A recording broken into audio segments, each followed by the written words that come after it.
Hey everyone, welcome to the very special 11th episode of Warped Wednesday. A fun fact about this amazing podcast: we have literally never missed a week of putting out content. In our time zone, in our world, we've missed many months, but in the warp, time does not pass linearly, and we're resuming right after our 10th episode with episode 11 of Warped Wednesday. Wallace, my friend, how are you doing today? I'm doing great today. Little bit of a downside here is I did break my webcam right before we did our recording today.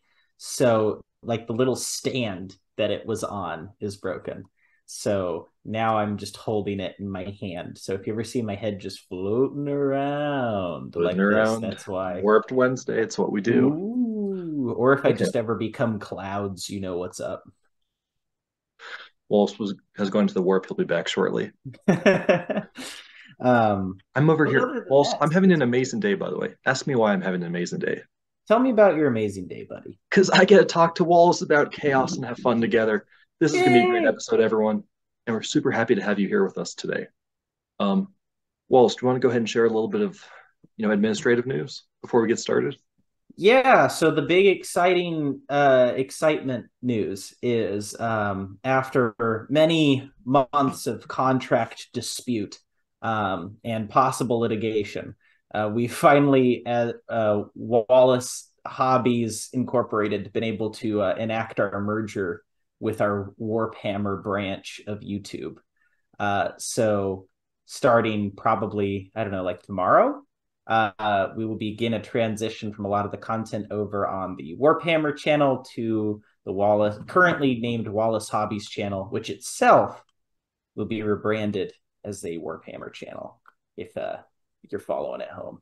Exactly. So, big picture, long story short, we each had like separate channels, I guess, and we decided we just really enjoy working together. Just want to like consolidate all in one spot. Walls is amazing at making video content. I greatly prefer the writing. So we'll each kind of lean into our strengths. My channel, all the content there is going to go to Wallace's channel, um, which will be the new Warphammer channel. And definitely make sure you're subscribed there. Go ahead and head on over. You're going to love the content that comes out of there. You're going to love to get to see Wallace's beautiful face sharing insights you can't get anywhere else and how to play some of these amazing Chaos armies. And of course, keep checking out Warphammer the site for more of these really fun faction guides. Can't wait to keep sharing them with you. So I Yeah. think that's all of the big news. Well, the other smaller news is that, knock on wood, of course, but we think Warped Wednesday will be back to a weekly thing now. I Yes, finished that's moving. the goal. Yeah, Walls finished moving. Both kind of got our schedules kind of going into an actual flow again. So we're starting this Wednesday and every week Wednesday after that, barring fortunate circumstances. We're going to have Warped Wednesdays headed your way. So make sure you're subscribed, and we're all gonna have a lot of fun. Hit the like button, hit the subscribe button, hit the bell button. I don't know if they're going to implement any other buttons in the future, but if they do, probably hit them. I don't know. That's We'll fair. see. But yeah, so let's go ahead, Walls. There's a lot of topics we can talk about. Lots going on in the game, good and bad, a little bit of Yeah. ugly. But I think one of the most fun ways to start off with would be a game we used to play a long, long time ago when Warp Wednesday was a recurring thing. We had this super fun game called Whose Relic Is It Anyway? Um, Definitely an original name, that one. Never been heard on any other show or anything. Um, Wallace, can you go ahead and explain the game to our beautiful viewers? So for those that have been following along with our weekly and consistent release schedule, we do this game once a week on Warped Wednesday, where we choose a relic from the Chaos Demons book. We read This off beautiful, just beautiful thing. yes, this guy, and we read just its flavor text, like the description of the relic, what it's about. But we don't read any of the rules, and we don't read the name. And it is the other person's duty to determine which relic it is by Exactly. name.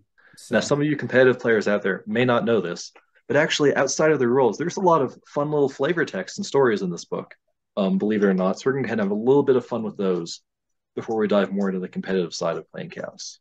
yes. Well, do you want to start, or do you want me to lead us off today? Your call. I'll We can have you lead alternate. us off because mine Lead us mine off. seems kind of weak sauce. Weak sauce. Okay. Yeah, mine's a little And bit are we weak. doing Whirler traits too, or just relics? Just relics today. Okay, just relics. Okay, let's keep it simple. The book is still new in the grand scheme of things compared to the 5 years we had with the previous Demons Codex. So see what we can do. Oh man. Okay, well, this will be a fun one. Yeah. The issue is there's like too many words that give away what god it is. But let's see Mine's what we can pretty do. easy to guess. Yeah. Okay. Um, let's see here. Formed from the essence. Oh, hold up. This is the relic. Starting off. Formed from the essence of a keeper of secrets, Okay. which, spoiler alert, is a Slanesh relic. Okay. These, this relic has taken many guises and been bound to corporeal forms of countless demons. The Ooh. slightest scratch from this relic imparts a lethargy that weighs heavy on limbs, mind, and soul alike, leaving victims mired in blissful lassitude. Wallace, what relic am I? Slothful cause? Yeah, that was a little too easy. I started reading Yeah, it. well, Talked about actually, I the don't think I was gonna guess mark of excess prior to the like slow them down thing. yeah the Um, smothering lethargy. So yeah, let me that was read easy. you Well, one. we're a little bit rusty. I wanted to give you an easy one to start off with. One you're Yeah, definitely fair going to enough. get. Uh, how this rotten volume found its way out of the diseased libraries of the scholar Kurgath may never be known. What relic is it? Oh, that's it. That's it. I mean, There's there's nothing more. I'm about. just not It's gonna not read like them all. it's not like this relic gives you like 7 diseases from like 7 different plagues and It could be a Nurgle 70 relic. I'm demons. not sure. I don't know. Okay, man. So You it's a know, book. Kurgath, the bloodthirster, of course. Sure. I think I'm guessing the. Is it the relic? I'm drawing a blank on the name that makes your psychic Ooh, powers undeniable on a 7 up. what relic would that be? Do you So I do thought it you, was do you... called the. Is it the Everstave? But no, it's talked about a book. No, no, the tomb of like endless foxes or something. The tome of endless foxes. So close? The endless is probably coming from the endless gift. It's the tomb of 1,000 boxes. It's like land of 1,000 Oh dances. man, Yeah, wow, wow, that's yeah. sloppy. Well, it's okay. It's sloppy, but that's the Nurgle slop. And I would normally give you partial credit, but I felt like the fact that it is Nurgle book gave it away pretty obviously. Um, so yeah, Fair. that was a good challenge today. But moving away from our regular trivia games, I wanted to talk today a little bit about what we are excited about in terms for our list prospects for one of the largest events of the year. That is, of course, the Las Vegas Open. I just want to quickly jump in and apologize. If anyone heard some like weird like whale sounding noises in the background, promise it's not me. Can probably promise it's not Wallace. It's my dog who has seen things outside that are getting his attention, and he really wants to go chase after them. I just thought you Fortunately, had I thought you had a whale back there behind the green screen. maybe I do. I don't know. Who sees what's behind the curtain? Yeah, my dog is going ahead. I think what he really wants to say is hello to everyone. So everyone say hi, Axel. Hi, Hi, Axel. Axel. Everyone says hi. Um, cool. Just want to go ahead and cover that. There's no demons breaking into my house from behind me. Yeah, Well, on the note of demons, how are you feeling about demons for LBO these days? Where are you at with that? What's your thought process sure. like? And yeah, great segue because the main topic of this episode is, as Wallace said, the different lists we're considering for LVO. Kind of a little bit of our thought process, give you a little look behind the scenes, and how we make decisions about what to bring to tournaments.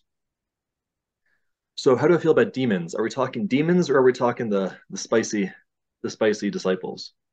Well, it's your choice. I mean, how do you feel about the Demons Codex? Where are your thoughts at? What do you think is the best bet for you personally Sure. to make a run for it at one of the or the largest Warhammer event? Okay. Well, I think the main thing that will determine whether I make a deep run or not is whether I can stay sober and actually get some sleep in Vegas. But in terms of the lists, I'm going to be honest. I was feeling really good about demons. People primarily know me as a cast Space Marine player. I love demons too, of course. Um, Feeling really, really good about demons though, specifically because I think they do pretty match up pretty well in Devotan. They Yep. can match up pretty well in the Thousand Suns, which I think would be really popular. But one thing I'm really, really worried about is that new guard codex. Yeah. Now, I don't want to go on the record as saying it's out of control or anything before we've had a lot of data, but initial playtesting from some very, very good players to talk to, um, people are concerned that there's some things in the book that should not be there. And one of those is, of course, there's the Karskin Mortal Wound combo, which for those that don't know, there's a combo you can do with a few different stratagems and buffs, where this one unit, this 100 point unit can teleport and do 6 mortal wounds to 3 different units very reliably, plus a bunch of AP4 damage. It's a little obscene. Um, but the main thing I'm worried about is I think Guard are going to be everywhere because Guard are one of those armies that just pops up everywhere, just on every single table whenever they're good. Mm-hmm. And they have an order which can chain for some reason that gives a 12-inch aura of deep strike deny. I'm a little concerned about that for traditional demons that just try to run and smash you. That can be pretty tough. Um, but I think there's Disciples of LAKOR still have an insane amount of play into them. And that's honestly where I've been looking the last few weeks when considering lists. Wallace, where do you think demons stand right now? So demons are in an interesting spot. Like you said, we're pretty good into some of the factions and then really flimsy into other ones. In Yeah, particular, the greater demon heavy lists, the big boy lists, those are super smashy, and you're gonna win like 80% of your games with that. Because most factions don't have good tools to handle them. But then you run into things like Tau and Votan and Guard that do. yeah, And those matchups feel in Imperial Knights or whatever, and those sure. matchups feel pretty difficult to win. If it like things can always come down to dice, but I just feel like those are almost foregone Yeah, conclusions unless a lot of things go your direction. sure. So, um, and I also am not a huge fan of that play style personally because uh, you can just fail your saves, even if you Yeah, are it favored in a happens. matchup. Sometimes you just like it. This actually happened to me somewhat recently with Be'lakor. Just failed all my 4-ups against like Necron Scarabs, and they did 9 wounds to him, and it was like wow. Yeah, um, because it left him vulnerable, so that he died a lot quicker than I thought he would. And that does just happen with those lists yeah, that they can see. They can just shoot at you. They can just force you to make 4-ups, and sometimes you'll roll below average randomly, and that especially over the course of a long tournament, 1 or 2 bad rolls could result in you just losing the game. yeah. So, And that's um, it's a little tough because I do feel those lists are very strong, very, very strong, like RTTs, for example, where over 3 games yeah, you're less likely to just get randomly diced or run into some hard counter. But a big event like that, um, I think there's definitely you're going to run into those shooting lists that you talked about, like Tau, Votan, New Guard, that mhm. just love picking up greater demons pretty easily. Uh, So that's a little worrying. But again, I don't think that's the only way to play demons. I think that's the way that kind of stood out to a lot of players when the book came out because those data sheets were very strong at the time. I think there's a lot more finesse ways to play demons that can be just as powerful, but a lot more adaptable to different matchups. Yeah, and that I agree with. So I've been playing Demon Prince builds where you'll run like 2 Demon Princes and 3 Dreadblades. And the idea behind those kinds of builds is like the Demon Princes are these bully characters that you kind of use to attack the midfield and flip objectives. And then the Dreadblades, they can pop out and do just a ton of shooting Oh if yeah, your opponent commits too much stuff out in the open. So it forces your opponent to have to keep their army honest. And I've liked those builds a lot. But like you said, with Guard coming out, Guard have some pretty decent no line of sight shooting. hmm And they can play a slower game against you, which, if you're the demon player, puts the onus on you to find ways to win the game. and their Um, secondaries can definitely win in that kind of blinking battle. yeah. If they're one about staying, keeping infantry and vehicles near officers, they can take banners. They've got another good one I'm drawing a blank on. But Yeah, they you do have to push the tempo some into those lists. Yeah, and the Demon Prince lists are not as good at doing that as some other options in the Demon Codex. And then the other thing is, I think they're still quite good. I think they are probably one of the best ways, or I know for a fact they're Hmm like at least in the top 2 best ways to build your army is around those kind of DP builds using something like a Nurgle Demon Prince with corruption, or as an each Demon Prince with +1 to cast, or just Khorne Demon Princes because they do insane damage. Just walks around with 8 strength 4, eight 4 damage attacks. Just walks up to tanks and says good night. Yep. But those things are also a bit weaker into the very fast melee armies as well, which is the other thing I'm worried about. Is there is a lot of fast melee armies that can do very well into the DP builds. Yeah. So I've just been thinking back and forth.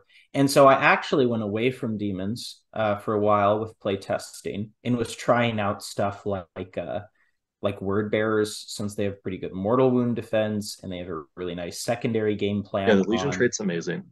Yeah. And they use player place terrain at LVO. So word bearers have a unique opportunity to make the midfield pretty defensible, which allows them to have a very solid scoring game plan, which I was excited about the idea of doing that.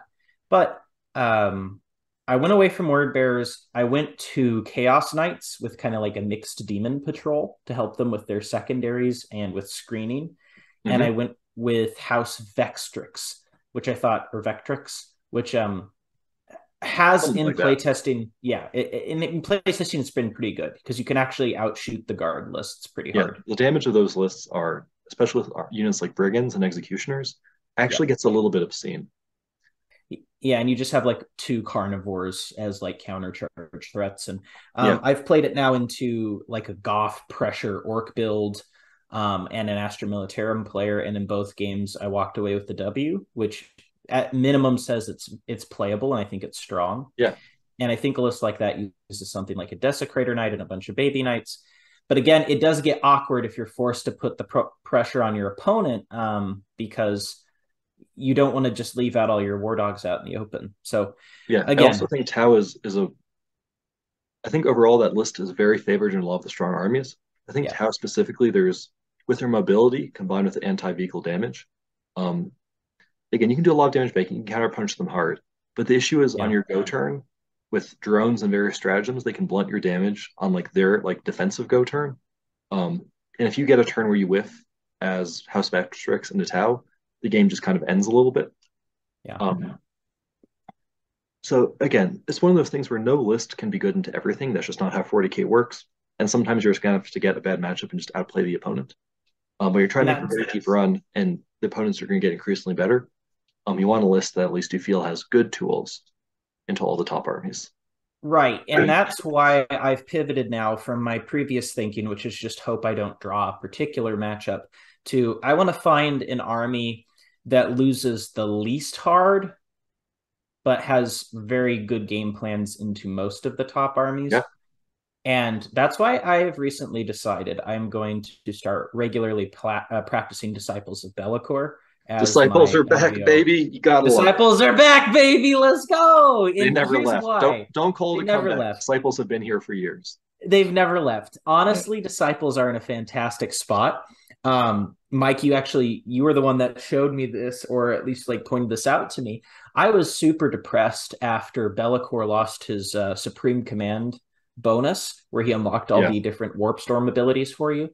And the reason I was because you lost so many unique options for the Disciples army in particular. Yeah. And it felt like after that happened and I was list building, I'm like, okay, I just don't think Disciples are that great anymore. You pointed out the most important Warp Storm table for you to have access to as a DOB player is the Khorne Warp Storm table. It is easily the most powerful per point, and especially since you're required to bring those Khorne units, it makes you want to bring Bloodletters and just have this really crazy threat that can either tie up gun lines or do a bunch of damage. So just to clarify for people that might not be as familiar with the Demon's Codex. Yeah. Talk to me about what you like about the Khorne Warp Storm table. So the Khorne Warp Storm table, first and foremost, how you get it with Disciples of Bellicor is you just have to bring a Khorne patrol and you put Bellicor as your HQ, since he has all the god marks, and then you put the Bloodletters as your troop choice. If you do that, it means that you can effectively bring just a Khorne patrol, still unlock that Warp Storm table, and you don't have to put Bellicor in the Supreme Command detachment. So that's the first thing I want to mention. So that's how you get it. So what it does, it has a couple of different powerful abilities. The first one is you can give your guys +1 to your number of attacks for your Khorne demons for warpstone points. And that's just good to Turns clean value on bloodletters and things like that. They'll have 2 attacks. I'm going up to 3 attacks, 50% increase in damage. That's just good to clean value. It is, and it makes bloodletters more threatening into a lot of different profiles if you're trying to kill stuff. The other option, and this one's really good into gun lines, is the option where you can make it so units engaged by Khorne demons, they can only fall back on a 4+. Now that includes Bellicor, by the way. Yep. Now, and that's just one of those rules where people say it's unreliable. It only goes off on a 4-up. I agree. I'd love it for it to be more reliable. But at the same time, it means you always have a chance, even into the most oppressive shooting matchup. And especially if you can look for chances to tag multiple units, especially at the beginning, like bloodletters, for example, that can spread out very well. So you're looking at some very, very decent chances to get a large part of your army just immune to shooting. Yep. Yeah. And counterpoint, just like it's unreliable for you, it's unreliable for them. They have to always assume it's going to go off. They're always one misplay away from a turn where just nothing important can be shot and the game just ends right there. Precisely. Like, even if they prepare for you to use that particular warp storm ability, they can't necessarily stop it with most factions if you're bringing the bloodletters in by something like warp portaling Bellicor up the table and then using the bloodletters off of the warp locus, because you can just make a big multi-charge with a 3d6 charge, touch a bunch of stuff, and that'll protect you. So against gunline armies, it's phenomenal, and that's like Tau and Astra Militarum. And the chance, though, just the chance that they can't fall back in combat with your Bellicor is amazing. It's game breaking if that happens, and that can even happen to good players that can't do anything about it. So on the note of Astra Militarum, one of the things that makes them really good is they have a no deep strike command that they can pass out. It just turns off things like flamers and bloodletters coming out of reserve. What Disciples of Bellicor does very nicely is it doesn't mind as much starting its things on the table. And it forces your opponent to have to continue to do those screening things, which gives you more opportunities to use something like Frenetic Bloodlust on your bloodletters and get really big midfield charges and wraps off on your opponent. So I actually think it's not a favored matchup by any means, but it's a matchup that I'm going to practice enough to be incredibly comfortable with. And I know for a fact almost no one in competitive is practicing regularly against Disciples. And that's where I want it to come in. I want to say, hey, it's going to be a close game if we both play perfectly, but I'm just going to trust that I'm going to play it that much better than my opponent. And I think that's a good position to put yourself in a competitive player where you're like, I have game into every list. Some matchups are actually favored, and I don't think there's very many that I am like, there's no unwinnable matchup for Disciples. So that's where I'm at. Now, one of the most interesting points about Disciples is that because the whole army gets the faction keyword Disciples of Bellicor, your Knight Agent of Chaos attachment does become 0 CP. So like Wallace talked about earlier, he said basically you have to run Bellicor in a Khorne patrol now, which means all your other guys go into battalion, all your other demons, excuse me. So you're paying 3 CP off the bat, which is kind of just like baked into the list. You can't really get around that. But at the same time, you're spending 0 CP, almost normally a 3 CP Knights detachment. So that kind of just cancels out, and you're just still playing a fair game. I love Disciples. One of the really cool synergies is because you do get that House Korvax ability in Disciples of Bellicor, including the full detachment benefits. Specify that even though auxiliaries normally don't, you gain all the benefits, including access to stratagems and things like that. House Korvax has a 2 CP stratagem to move 2 of your war dogs directly through terrain or enemy models. Disciples of Bellicor have a 1 CP stratagem to move a unit, including one of the knights, just any Disciples of Bellicor unit, through enemy models. That means potentially you could have all 3 of your war dogs moving either 14 or 17 inches if you use the demonic surge on them. Moving through models, enemy models, 2/3 of them through terrain. That's just the kind of thing that just wins you games. And it's very, very tough to play against that threat at any given time. And exactly like you said, Wallace, one of the things that I love about the way you and I play the game is we love making, underrated armies or overlooked armies still work very well. And that does give you an edge because at the same time, everyone's going to come. They're going to be teching against Guard. Everyone will be teching against Guard because they're going to be everywhere. They're going to be teching against Thousand Suns. I think it'd be very strong. Yep. They're attacking against who else do you think will be the top armies? Nids? I mean, the Nids are still right up there. Nids. Yeah, I would say Harlequins for Nids. sure. You have to have a game plan against Harlequins. Um, I just don't, cast Space Marines, especially some. You can't auto lose to creations of bot. That's one thing you just can't bring a list that auto loses to them. I think Blood Angels are always they show up in numbers and do very well in player place terrain. Um, no one there is coming saying, "Oh God, tech against Disciples of Bellicor on my list." Yeah. Um, and that kind of list tech and experience advantage is always a great thing to have. And there's certain armies too that, and some of them are the ones you Axel, please. mentioned. Sorry, Axel was again singing his little moaning song that he can't go chase squirrels. Okay, go ahead, Yeah. Waltz. Well, there's some armies in this game that just like can't deal with Bellicor. His data sheet just has too many rules on it for them. So unless they're like really dedicated to having something that deals with him, I found that there's some matchups like Blood Angels are actually a pretty good example of that, where Bellicor gets onto an objective and they say, "Oh, what now?" Like you can actually like they have so many units that just do not want to charge him. And with the fight's last spell, you can really slow down the game and use him as like this weird castle unit that they just don't really have a good answer for. So Yeah, that's one thing I'm always excited about. Sometimes you just do it to yeah, them. exactly. It's nice to have an army. I think that one of the best competitive armies are ones that both have like the finesse and like shenanigans and counterplay. They also Mm-hmm. have like one or two mechanics that just kind of punch you in the face. They're just like, hey, Yeah. by the way, we're going to have some way to stat check you and make some games easy. I think Bellicor is exactly that kind of unit. And don't forget, by the way, speaking of Blood Angels, I've loved that stratagem, that one CP Slaanesh stratagem to only be hit on fours in melee because he is a Slaanesh character. He gains access to all the stratagems. And that's just wild. From Sangard going hidden on twos when they're by their little buddy, to hidden on fours is such a huge reduction in value. And Hitting on canceling out fours, no the rerolls, baby. Let's yeah, hitting on go. fours, no rerolls, and still canceling out the +1 to wound. Um, yeah, and again, I also love that being disciples. One of the things you always worry about with Bellicor is getting nuked. You do have the two CP stratagem, just change any damage to zero. That feels Yep. really good. Just you get shot by like a hammerhead, you're like, okay, I failed my save. That's fine. I rerolled to still fail it. Let's just set that to zero and let's just move on. Let's keep the game going, buddy. We don't need to apply this damage. Um, Yep. yeah, great And, ability.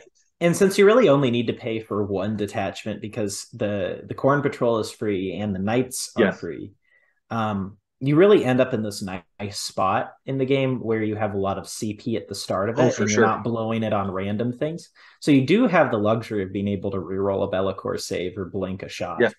And I think that actually helps overcome the issues I had with him in the past, where he would sometimes just fail his rolls. Well, now you have more tools to help prevent that against the exactly. shots that are Because important to save. yeah, against the gunline army, the really only important thing is keeping Bellicor alive, and you can invest 3 CP a turn pretty easily for at least a few key go turns with a reroll of the 4-up and the blanking damage. Um, yeah, no, I love playing Bellicor. Plus, it's just I gotta say, well, it's, a little bit of a competitive focus here. It's such an amazing model. Like it just makes my heart happy just to see Bellicor on the table. Like iconic Yeah, me character, too. iconic model. Um, I think that's really one thing that drew me back to Disciples when playing Cast Space Marines. I love Cast Space Marines. Incredible. Just lore and models, the roles are just so much fun. But my heart just does feel very fundamentally happy. Just when I put my demons on the table and run my little like demonic Griblies around and just do cute Mm-hmm. demon things. Um, I but mean, again, so you see how long we were able to yeah. talk about how long we've been able to talk about disciples without even mentioning the fact that Nurglings are obsec and disciples. What that is Just such like a game changer. And so which first is of all, like one of the sorry. best Yeah, things. It's like one of the best things excellent. about it. Yeah. No, as for first of all, anyway, well, I'll have to put a link below in the video. I'm also an amazing video talking about how Nurglings do a really good job setting up you for early game success by kind of setting tempo and forcing the enemy to act. And Disciples, they're not an amazing push army, but they counterpunch incredibly hard. So putting in Nurglings up two that they have to come send a unit of Death Company or Sanguinary Guard or even Votan Vikers to come get an angle, and then you can get an angle on the back with smites and charging and stuff. Great unit. And them being OBSEC, now the enemy can't send a random Rhino or something. They need to send like one of their few OBSEC units themselves to contest that, or a real heavy hitter to make sure that unit of Nurglings dies. Because again, -1 to hit, has an invuln. T3 now is they're a lot tougher to guarantee a kill against, and it creates much better early game swings for you. Such an underrated fact. Um, I do wish Blue Horrors got OBSEC in DOB, but they specifically have a cutout on their data sheet. They never get OBSEC. But yeah, OBSEC Yeah. Nurglings, you can't go wrong. And honestly, it just gives you more Zinch slots to bring Flamers because Again, we haven't talked about that, by the way. Demons, Disciples can also just bring three of the best unit in the game right now, which, True. again, like with LAKOR, sometimes you just have to stat check people. Flamer is one of those units. You want the shenanigans Disciples, but you also need kind of that raw power to just go ahead and just blow up, an Armiger or blow up a Horde or anything really you want with the right buffs on the unit Yeah. Flamers. Sometimes you put Bellicor and two bricks of flamers in front of your opponent and they can't Yeah. deal with it. And that's a nice place to be. I want to be the fly on the wall in the one game that'll happen where I actually blink a shot into the Nurglings too, because it's going to happen. It's going to come up at least once where that's like actually the correct thing to do. Yeah. But even a unit like, I think, by the way, the War Dogs benefit hugely from that stratagem of blank out damage. Because they being 12 wounds is a little bit of a dangerous spot for some of those like high damage, like 8 shots, especially if they blinked off a few wounds. They really love being able to like, hey, we're just not going to do that. Yeah, we're not going to worry about that Yeah. today. Yeah. Plus, I mean, the healing. So one thing we haven't talked about, by the way, we mentioned the Core and Warp Storm. There's a third ability I love, which Mm. you actually kind of give me the idea of just how good this is. It's like Rain of Skulls or Burning Terror, or whatever. Basically within 24 inches, unless units hold within terrain, 6 up D3 Immortals. Now that doesn't sound great. Then you add the fact that your war dogs, whatever you bring, like carnivores or brigands, have these little indirect, just D6, strength 5 damage, just chucking dice downfield. Suddenly you have like a weird amount of indirect fire. It adds up, especially if you take Nourished by Terror, which is beautiful. Yeah. Yeah, just force random leadership checks on people. So I'm at the position now where I'm like, I know this is what I'm going to play, and I'm just going to continue to practice it between now and when the event starts, and that's a good place to be. No, that's amazing, Walls. I'm not quite there with you. While I really want to bring Disciples, I will say I'm known as the cast base bring guy. There's still some sub factions. I think Alpha Legion is incredibly strong. Yep. Red Corsairs, Black Legion, Yep. and of course Yep. Emperor's Children. I love playing them. Um, Man, I will say the last GT I went to, there might have been a major. I don't remember exactly what the cutoff is. I so badly wish I'd played a single game with my list beforehand because like I learned so much about it, like every single game. By the end, man, some close games. Um, I think we really could have podiumed instead. Top 10 feels good, especially in a really stacked field. Um, Easily could have podiumed if I just actually knew what my list did and had remembered all the little rules details around one. But that's what I love about LVO, your approach here. You're going to pick a faction, you're going to play the hell out of it, you're going to play it super well, and you're going to know it like the back of your hand. Um, Mm-hmm. so, yeah, probably take Disciples. But again, there's a chance some cast space range shenanigans catches my eye, and I just can't resist the call of Abaddon and Black Legion or something. Yeah, the, Yeah, the the thirst among traders and all that. exactly. Which, speaking of like armies that just have shenanigans but can also just stat check you like no one else, Black Legion having all of their shenanigans and then also just being able to heal Abaddon with a wound cap, like that just wins you like half of your games just by itself. Like you don't need to really think. Okay, when we say you don't need to think, like it assumes like a lot of like fundamentals and just good gameplay, and that's just baked into being an experienced player. But on some level, there's some matches you just kind of win with healing Abaddon, and then you just have to kind of tech for the other half and like actually use your brain in those. Some matchups there's really no there's no nuance to it. You just put a bunch of Black Legion Terminators and Abaddon by them, and you say math at your Yeah, opponent, and then math wins the game. yeah.